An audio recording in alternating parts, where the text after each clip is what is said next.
In a world where time is our most precious resource, we often find ourselves wasting it on meaningless pursuits. The ancient philosopher Seneca had a lot to say about this. Seneca believed that the key to a happy life is not about having more time, but about using the time we have wisely. He wrote extensively on the importance of living in the present moment. For Seneca, the present moment is all we truly have. The past is gone, and the future is uncertain. By focusing on the present, we can cultivate a sense of inner peace and contentment. But how do we do this? How do we live in the present moment when our minds are constantly wandering to the past or worrying about the future? Seneca's answer is simple. We must learn to let go of our attachments to things that are outside of our control. We must focus on what we can control and let go of the rest. This is not to say that we should not plan for the future or learn from the past, but we must do so in a way that is grounded in the present moment. Seneca also believed that the fear of death is what motivates us to live a meaningful life. By confronting our own mortality, we can gain a deeper appreciation for the time we have. When we are aware of our own mortality, we are more likely to prioritize what is truly important to us. We are more likely to take risks and pursue our passions. But what about the fear of death itself? How do we overcome this fear and live a life that is free from anxiety and worry? Seneca's answer is that we must learn to accept death as a natural part of life. We must learn to see it as a transition, rather than an end. By accepting death, we can free ourselves from the fear of it. We can live a life that is more authentic, more meaningful, and more fulfilling. So how do we apply these principles to our daily lives?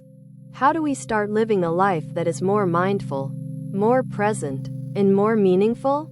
One way to start is by setting clear priorities and goals for ourselves. What is it that we want to achieve in our lives? What is it that we value most? Once we have a clear sense of what we want to achieve, we can start taking action towards our goals. We can start making progress, one step at a time. But it's not just about achieving our goals. It's about the journey itself.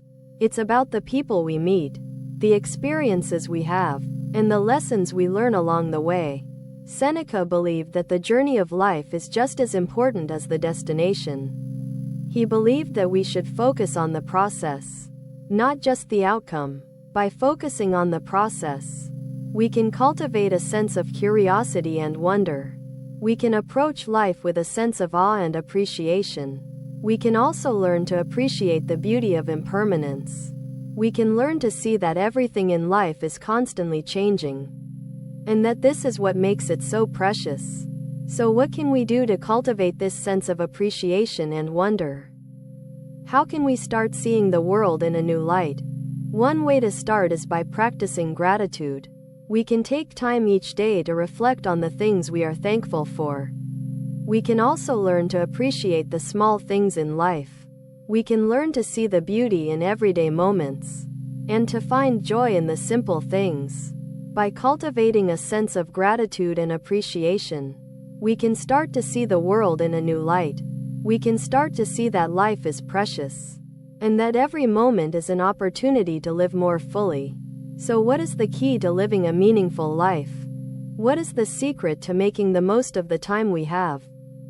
For Seneca, the answer is simple. It is to live in the present moment, to cultivate a sense of gratitude and appreciation, and to prioritize what is truly important to us.